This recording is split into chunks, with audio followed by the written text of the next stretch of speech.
Warahmatullahi wabarakatuh. Hamdan wa syukran liman qala fi kitabihil karim wa huwa astaqul qailin.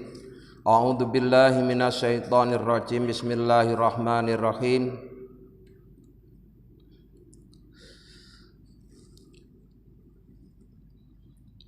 Wa tubu ilallahi jami'an ayyuhal mu'minuna la'allakum tuflihun. Wa qala aidan istaghfiru rabbakum tsumma tubu ilaih. Hadirin ma'asyiral muslimin hafizakumullah. Pada pengajian malam Jumat yang lalu sudah saya bacakan hadis yang menceritakan taubatnya seorang pembunuh. Bisa dikatakan sebagai pembunuh karena dia tidak hanya membunuh satu orang, tapi telah membunuh 100 orang. Malam ini akan kami bacakan hadis yang menceritakan tentang taubatnya seorang wanita yang telah berbuat zina. Saya tidak mengatakan sebagai pezina, hanya melakukan perbuatan zina, karena saya tidak tahu berapa kali dia berzina. Sebutan itu punya makna yang berbeda, walaupun kadang-kadang terjemahnya itu sama. Satu contoh ya, dalam bahasa Arab al-mu'minuna diterjemahkan dengan orang-orang yang beriman. Kemudian alladzina amanu artinya juga orang-orang yang beriman. Tapi beda Pak, makna antara al-mu'minuna dengan alladzina amanu, walaupun sama-sama beriman. Kalau yang al-mu'minuna itu kualitas imannya itu sudah sempurna. Tapi kalau alladzina amanu yang penting dia beriman. Sehingga sebutan orang yang berbuat zina dengan pezina itu beda. Ya.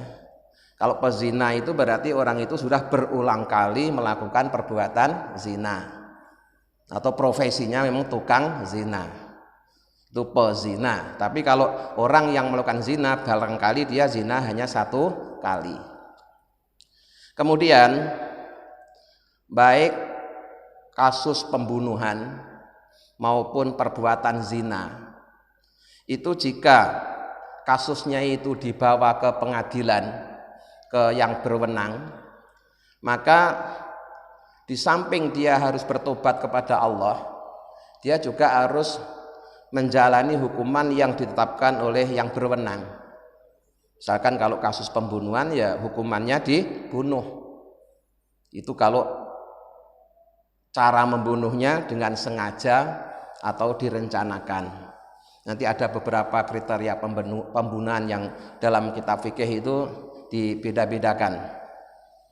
Kemudian zina juga begitu. Zina itu jika kasusnya dibawa ke pengadilan, maka di samping dia harus bertobat kepada Allah, juga harus menjalani hukuman yang ditetapkan oleh yang berwenang. Nah, di hadis nanti itu yang berzina itu mengaku, ya, mengakui bahwa dia telah berbuat zina, kemudian dia melaporkan dirinya ke Rasulullah, yang mana Rasulullah itu selain pimpinan agama juga pimpinan negara. Maka di samping dia bertobat, dia juga menjalani hukuman. Nah, hukumannya orang yang berbuat zina itu apa? Itu dalam kitab fikih setidaknya orang berzina itu dijadikan 2 kelompok. Yang pertama yaitu zina muhson. Zina muhson itu zinanya orang yang sudah punya istri atau punya suami. Itu hukumannya lebih berat dibanding dengan zina jenis kedua, yaitu zina ghairu muhson. Zinanya orang yang belum pernah menikah atau zinanya orang bujangan. Itu sama-sama dosa besar, hukumannya berbeda. Ya, hukumannya berbeda. Kalau zina muhson, zinanya orang yang sudah beristri atau bersuami, itu dilemparin batu sampai mati. Ya, dilemparin batu sampai mati. Kalau zinanya ghairu muhson, itu jika pelakunya orang merdeka, bukan budak, itu dicambuk 80 kali atau 100 kali, kemudian dibuang selama 1 tahun. Ya, dicambuk 80 atau 100 kali, kemudian dibuang selama 1 tahun. Tapi tidak sampai mati nyambuknya itu. Kemudian kalau pelakunya ini seorang budak, itu separuhnya, ya, separuhnya. Nah, kemudian kasus zina ini jika dibawa ke pengadilan, itu ternyata hakim tidak mudah untuk memutuskan apakah dia harus dihukum atau tidak, karena harus didatangkan saksi, ya, saksinya itu harus 4 orang, ya, harus 4 orang, Pak. Dan 4 orang ini selain harus memenuhi kriteria sebagai seorang saksi, dia harus benar-benar menyaksikan. Tidak hanya sekedar menduga, tidak hanya sekedar melihat 2 orang bukan suami istri, beda jenis kelamin masuk kamar. Nah, tidak hanya sekedar melihat orang seperti itu, tapi sampai dia menyaksikan masuknya pedang ke dalam sarungnya. Itu kan sulit sekali kan ya. 4 orang menyaksikan masuknya pedang ke dalam sarungnya, itu kan sulit. Makanya kasus perzinaan yang dibawa ke pengadilan itu tidak selalu mesti kemudian hukumannya pasti dihukum mati, belum tentu, ya, apakah saksinya ini kuat atau tidak gitu. Nah, secara fikih penjelasannya seperti itu, ya, tapi itu penjelasan secara ringkas, ya. Kalau rinciannya ya ada kajian khusus kitab fikih. Malam ini saya bacakan taubatnya seorang wanita yang telah melakukan dosa dalam bentuk berbuat zina. Dan dilihat dari ceritanya, ini adalah zina muhson, zinanya seorang wanita yang sudah bersuami, karena nanti hukumannya itu dilemparin batu sampai mati. Wa'an Abi Nujaidin, diriwayatkan dari seorang namanya Abi Nujaid, bidomin nuni dengan domahnya nun, wa fathil jimi dan fathahnya jim, jadi Nujaid. Nama aslinya Imran bin Husain, Imran bin Husain pakai shot. Al-Khuzai, ya, dari kabilah atau suku Khuzai radhiyallahu anhuma, semoga Allah meridhai keduanya. Anam ro'atan, sesungguhnya ada seorang wanita min Juhainata, dari suku Juhainah. Atat, dia mendatangi Rasulullah, kepada Rasulullah sallallahu alaihi wasallam. Ada seorang wanita dari suku Juhainah menemui Rasulullah. Nama wanita itu siapa? Di hadisnya tidak disebutkan, tapi kalau dalam sarahnya itu disebutkan namanya Khawlah binti Khuwailid, ya, Khawlah binti Khuwailid dari suku Juhainah. Wahya qabla minazina, wanita ini dalam kondisi hamil hasil dari perbuatan zina. Faqalat, setelah ketemu Rasulullah, kemudian wanita ini berkata, ya Rasulullah, wahai utusannya Allah, asabtu haddan, saya telah melakukan pelanggaran hukum, ya, saya telah melakukan pelanggaran hukum. Fa'aqimhu alayya, maka tegakkanlah hukuman kepadaku. Ini hebatnya, ya, hebatnya si wanita ini. Dia melakukan perbuatan melanggar hukum, kemudian dia mengakui di depan Rasulullah dan minta untuk dihukum. Nah, fata'a Nabiullah sallallahu alaihi wasallam, kemudian Rasulullah memanggil waliyaha, walinya si wanita ini. Rupanya Rasulullah tidak langsung mengeksekusi, tidak, Pak, tidak, ya, tapi Rasulullah justru malah memanggil walinya si wanita ini. Artinya kalau dia masih punya orang tua, ya orang tua si wanita yang sedang hamil ini dipanggil oleh Rasulullah. Kemudian Rasulullah bersabda, faqala ahsin ilaiha, rahwatlah dia dengan sebaik-baiknya. Tidak langsung dieksekusi, Pak, tapi malah disuruh merawat dulu, ya, mengasuh dulu, mengawasi dulu. Fa idza wadu'at, kalau dia sudah melahirkan, fa'tini biha, maka bawa dia menemui aku. Itu pesan Rasulullah kepada orang tua wanita yang hamil tadi. Jadi tidak langsung dieksekusi, tapi disuruh merawat dulu sampai si wanita itu melahirkan. Karena hukum Allah itu hanya menghukum yang bersalah, hanya menghukum yang berdosa. Kalau wanita itu sedang hamil kemudian langsung dieksekusi, maka yang menderita bukan hanya ibunya tapi anaknya juga, padahal anaknya tidak ikut berdosa. Maka Rasulullah tidak melakukan yang seperti itu. Rasulullah justru meminta kepada walinya si wanita ini untuk merawatnya sampai dia melahirkan. Nah, kemudian setelah melahirkan apa juga langsung dieksekusi? Tidak, ya.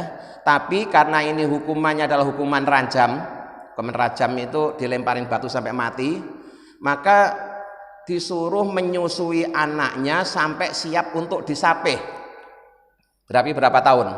2 tahun. Itu Pak. Jadi walaupun di dalam Islam itu ada hukum kisos, ada hukum cambuk, ada hukum rajam, tapi hakim tidak semena-mena Pak. Rasulullah aja sangat berhati-hati. Padahal Rasulullah itu shahibus syariah, ya, shahibus syariah, pemilik syariat. Nah, itu saja tidak semena-mena langsung menghukum, langsung mengeksekusi. Ya, yang sedang hamil disuruh bawa pulang dulu, dirawat dulu sampai melahirkan. Setelah melahirkan apa langsung eksekusi? Tidak, disuruh menyusui bayinya dulu sampai 2 tahun. Itu karena tidak ingin menghukum ibunya terkena anak-anaknya. Itu jangankan kepada manusia Pak, kepada binatang aja kita nggak boleh loh Pak. Misalnya kita punya kambing sedang menyusui anaknya, belum disapih terus induknya kita sembelih atau induknya kita jual, kita pisahkan dengan anaknya, itu aja nggak boleh. Padahal itu kambing, ya. Padahal itu kambing. Ada aturannya Islam itu, ya. Mengutamakan kasih sayang sampai mengeksekusi wanita hamil aja tidak dilakukan. Jadi nunggu anaknya udah lahir, setelah lahir disusui dulu sampai 2 tahun. Setelah 2 tahun kan sudah siap disapih. Nah baru si anaknya serahkan ke walinya si wanita ini. Nah si wanitanya mendatangi Rasulullah. Fa'ala fa'amara biha Nabi sallallahu alaihi wasallam. Lalu si walinya wanita tadi melaksanakan apa yang diperintahkan oleh Rasulullah, bahwa si wanita itu dibawa pulang sampai dirawat dengan baik sampai anaknya lahir. Kemudian setelah lahir juga disusui 2 tahun. Setelah itu baru dibawa menemui Rasulullah untuk menjalani eksekusi. Nah, lalu apa yang dilakukan? Fasuddat 'alaiha siyabuha. Maka kemudian wanita itu diikat dengan pakaiannya. Kita tahu pakaian Arab itu kan pakaian yang longgar, ya. Sehingga sebelum dieksekusi itu diikat supaya nanti saat dirajam itu tidak sampai ada aurat yang terbuka. Jadi mengeksekusi seorang pezina aja tetap harus dijaga kehormatannya, nggak semena-mena Pak. Ya, jadi pakaian-pakaian yang longgar yang sekiranya nanti kalau kena angin akan terbuka auratnya itu diikat dulu, ya, diikat dulu supaya nanti kalau toh dia dilemparin batu itu nggak sampai kemudian auratnya terlihat. Summa amara biha, kemudian diperintahkanlah oleh Rasulullah untuk diikat dengan pakaiannya, farujimat, kemudian dilemparin batu sampai dia meninggal dunia. Nah setelah meninggal dunia, summa shola 'alaiha, kemudian wanita itu juga diurus sebagaimana layaknya orang meninggal, ya dimandikan, dikafani, kemudian Rasulullah juga menyolatinya. Jadi terhormat Pak, terhormat, ya. Bukan karena zinanya ya, dia terhormat bukan karena zinanya, terhormat karena dia mau mengakui kesalahannya, ya, mau mengakui kesalahannya. Maka setelah dilemparin batu sampai mati, kemudian ya mayatnya dimandikan, dikafani, terus Rasulullah juga mimpin sholat. Sehingga yang dengan ini menurut salah satu sahabat Nabi yaitu Umar bin Khattab itu terasa aneh, karena di antara sahabat Nabi yang sangat rasional itu kan Umar bin Khattab, ya. Dia nanya ke Rasulullah, faqala lahu Umar, kemudian Rasulullah Umar bertanya kepada Rasulullah, tusolli 'alaiha ya Rasulullah, engkau menyolati kepada wanita ini wahai Rasulullah, waqad zanat, padahal sungguh dia telah berbuat zina. Di nurut pikiran Umar bin Khattab, apa yang dilakukan Rasulullah itu aneh. Seorang zina, wanita yang zina begitu mati kok disolati gitu kan.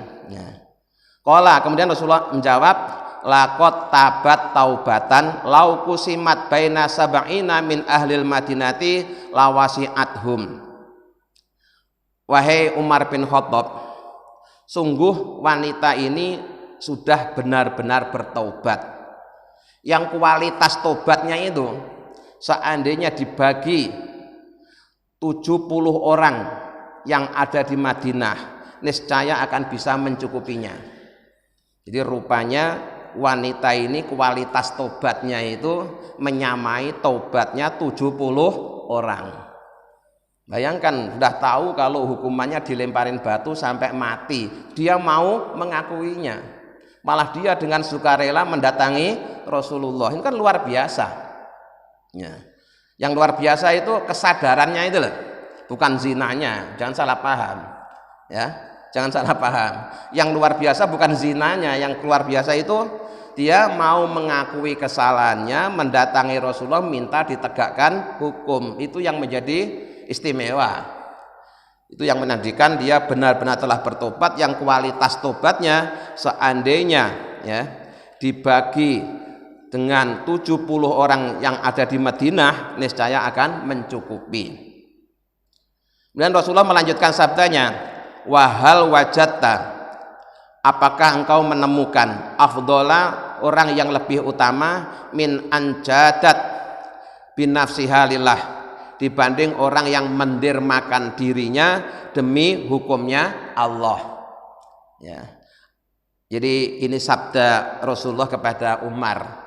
Alasan mengapa Rasulullah mensolatinya, karena dia telah benar-benar bertobat, yang kualitas tobatnya seandainya dibagi 70 orang yang berbuat dosa dari penduduk Madinah, niscaya akan mencukupi. Padahal yang tobat 1 orang bisa menyamai tobatnya 70, mencukupi tobatnya 70 orang. Nah, apa keistimewaannya? Apakah engkau menemukan orang yang rela mengorbankan dirinya, rela mengorbankan nyawanya demi tegaknya hukum Allah? Itu yang menjadikan dia luar biasa. Jadi sekali lagi, kalau hukumannya itu dalam bentuk rajam, dilemparin batu sampai mati, maka pelaksanaannya setelah selesai masa penyusuan, yaitu 2 tahun. Tapi kalau hukumannya itu cuma cambuk, Pak, dicambuk, itu setelah selesai masa nifas. Ya, jadi setelah 40 hari atau 60 hari lah, sesuai dengan dia nifasnya berapa hari lah, setelah itu sudah bisa dilaksanakan. Ini contoh ya, wanita yang bertobat, tobat kepada Allah dan juga menjalani hukum negara.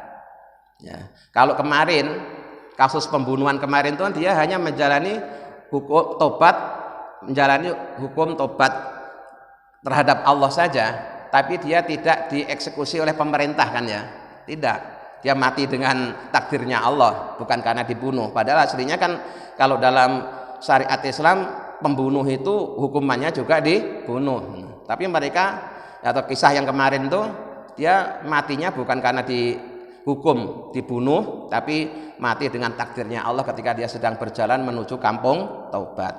Kalau wanita ini itu kedua-duanya ya, kepada Allah dia bertobat, terhadap hukum negara juga dia jalani. Dan Rasulullah perannya waktu itu di samping pemimpin agama juga pemimpin negara.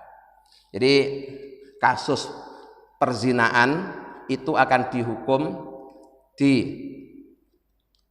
sesuai dengan hukum yang berlaku di negara itu jika kasusnya itu dibawa ke pengadilan.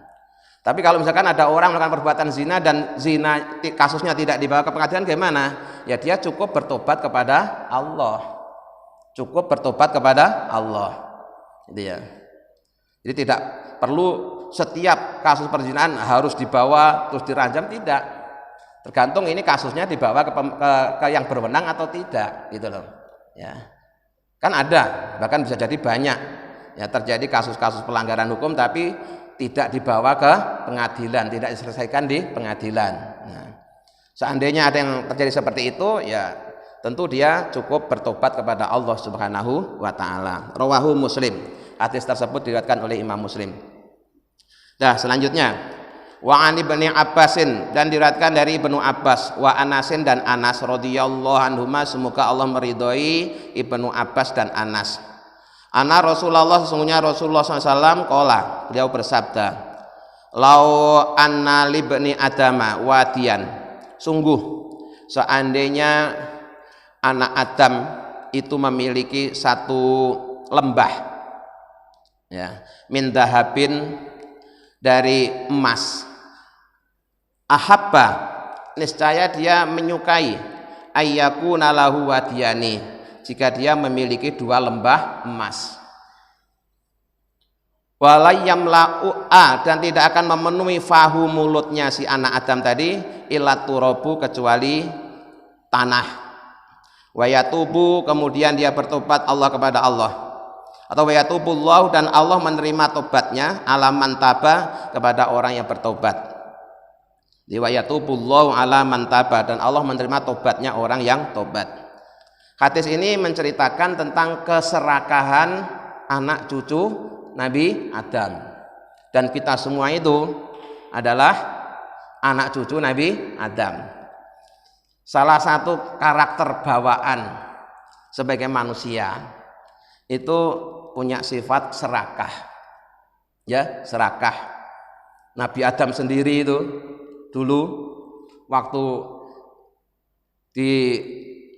dipersilahkan oleh Allah untuk menikmati semua nikmat yang ada di surga, kemudian Allah pesan hanya satu, wala taqraba hadhihi sajarota, semuanya halal buat kamu Adam, tapi yang satu ini kau dekati aja jangan.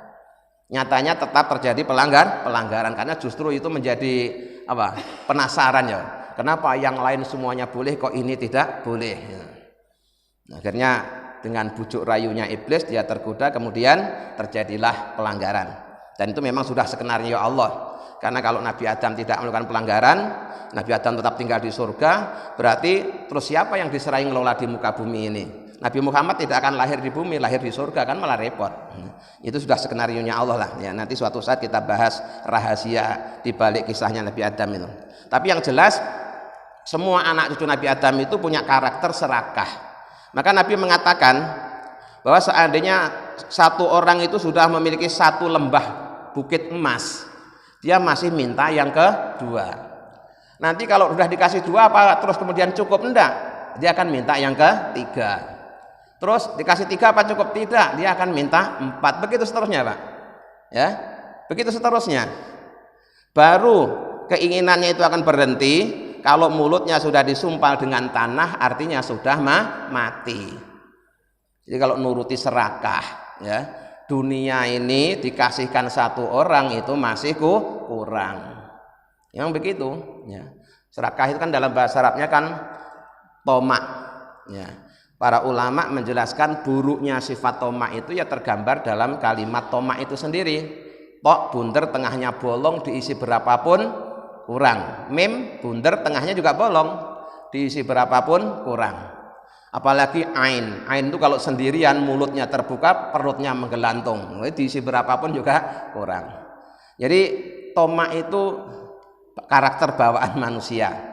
Seandainya dia sudah dikasih satu bukit emas masih minta kedua, dikasih dua minta tiga, dikasih tiga minta empat, begitu seterusnya sampai seandainya dunia ini dikasihkan dia sendiri masih kurang. Maka Nabi mengatakan tidak akan berhenti dari ketomakannya sebelum mulutnya ditutup dengan tanah, artinya mati. Nah, tapi walaupun begitu Pak, Allah masih mau menerima tobatnya orang-orang yang bertobat. Artinya serakah yang begitu dahsyat tadi itu, jika pelakunya sudah bertobat ya tetap diampuni, tetap diterima tobatnya. Muttafaqun alaihi. Status hadisnya ini disepakati kesahihannya oleh Imam Bukhari dan Imam Muslim.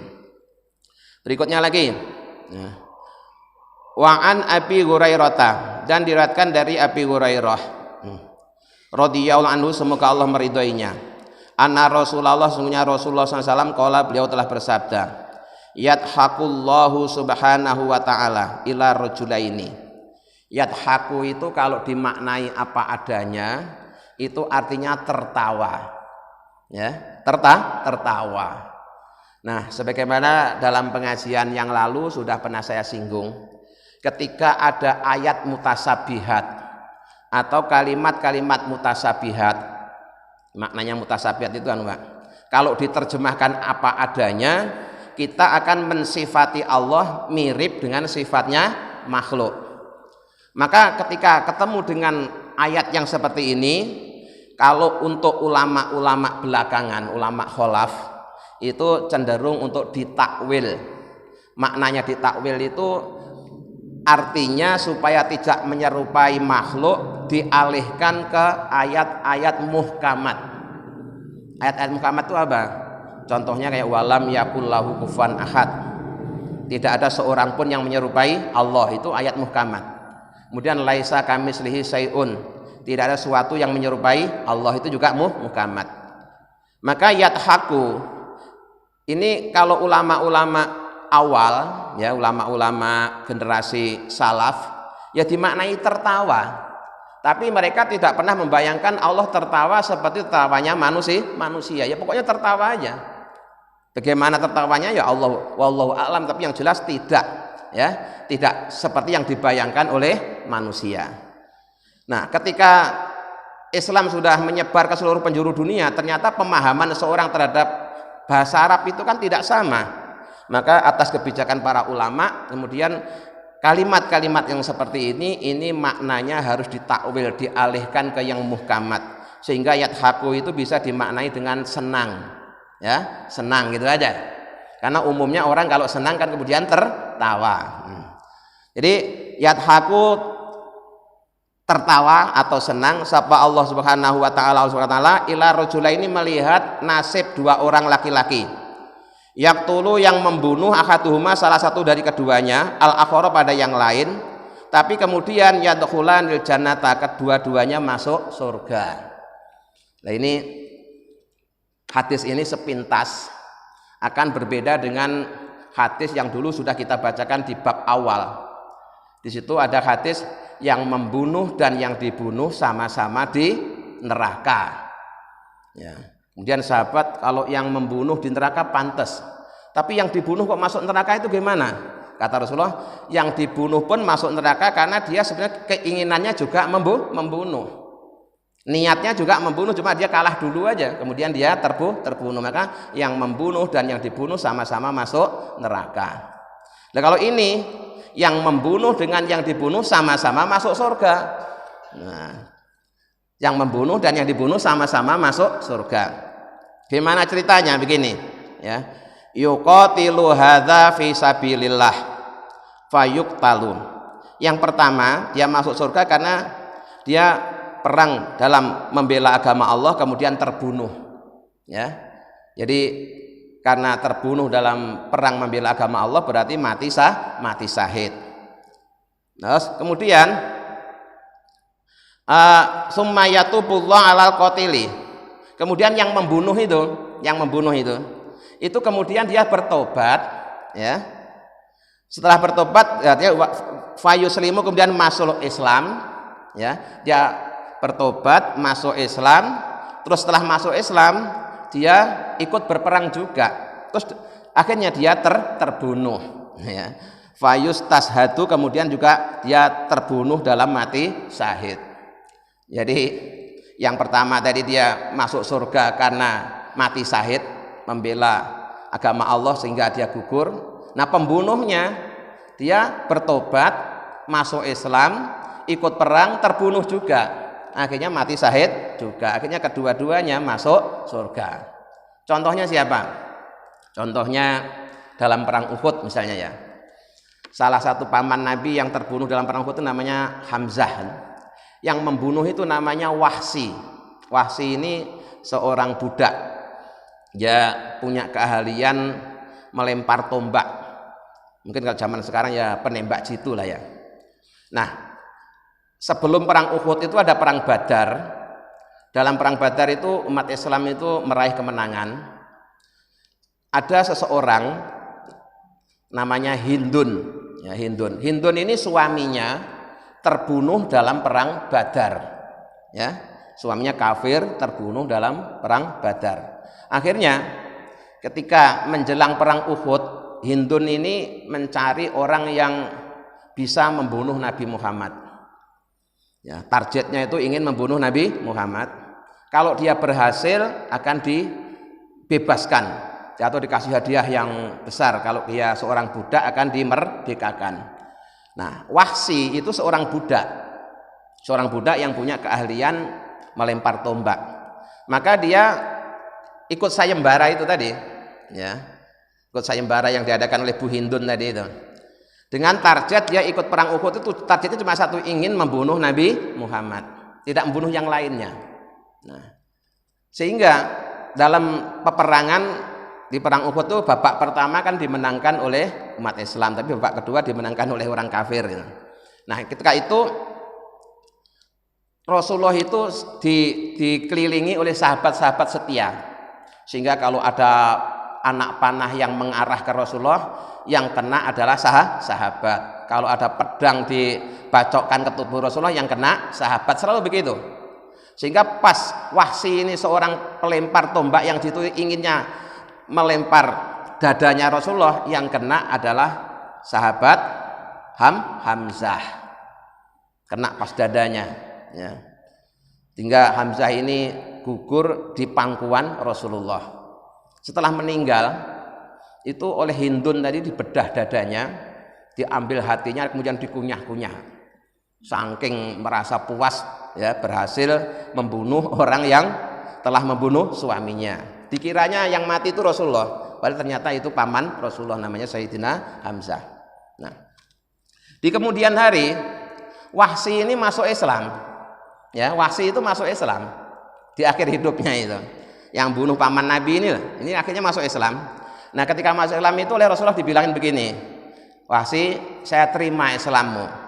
Kamu boleh masuk Islam, saya terima. Tapi kalau kamu hadir di majelisku, misalkan hadir di pengajiannya Rasulullah, kamu jangan duduk di depanku ya. Duduk aja di samping atau yang agak jauh. Soalnya setiap aku ngelihat wajahmu itu, nah, itu terlalu teringat waktu kamu dulu bunuh pamanku. Tapi Islamnya diterima, Pak. Islamnya diterima. Nah, kemudian sebagai imbal balik dari yang dilakukan oleh Wahsy ini punya jasa besar di zaman Khalifah Abu Bakar Siddiq. Dia yang berhasil membunuh nabi palsu Musailamah Al-Kadzab. Itu yang berhasil membunuh Wahsy ini. Ya puas, saya dulu waktu kafir pernah membunuh sahabat Nabi yang terbaik, ya. Di zaman Islam dia juga pernah membunuh musuhnya orang Islam yang paling jahat, yaitu Musailamah Al-Kadzab. Dan nanti Wahsy ini akan ketemu Sayyidina Hamzah bersama-sama di surga. Maka Allah ngelihat pemandangan itu tuh tersenyum, ya, bukan tersenyum tadi ya, tertawa, dia senang. Ya, yang satu gugur bela agamanya Allah syahid, yang satu tobat, kemudian mati juga dalam keadaan syahid. Makanya kemudian di kasus ini yang membunuh dan yang dibunuh sama-sama masuk surga. Kalau yang dulu itu yang membunuh dan yang dibunuh sama-sama masuk neraka. Baiklah, saya kira malam hari ini sampai di sini dulu. Insya Allah minggu depan itu sudah ganti bab, yaitu bab sobar. Ya, mudah-mudahan apa yang kita kaji akan menjadi tambahan ilmu yang bermanfaat buat kita semua. Amin ya rabbal alamin. Allahumma sholli ala sayyidina Muhammad rabbil alamin. Allahumma inna nas'aluka imanan daima yaqinan shadiqa wa qalban khashi'an lisanan dzakira wa rizqan halalan wa ilman nafi'an sholiha. Rabbana atina fid dunya hasanah wa fil akhirati hasanah wa qina adzabannar. Subhana rabbika rabbil izzati amma yasifun wa salamun alal mursalin. Alhamdulillahirabbil alamin. Assalamualaikum warahmatullahi wabarakatuh.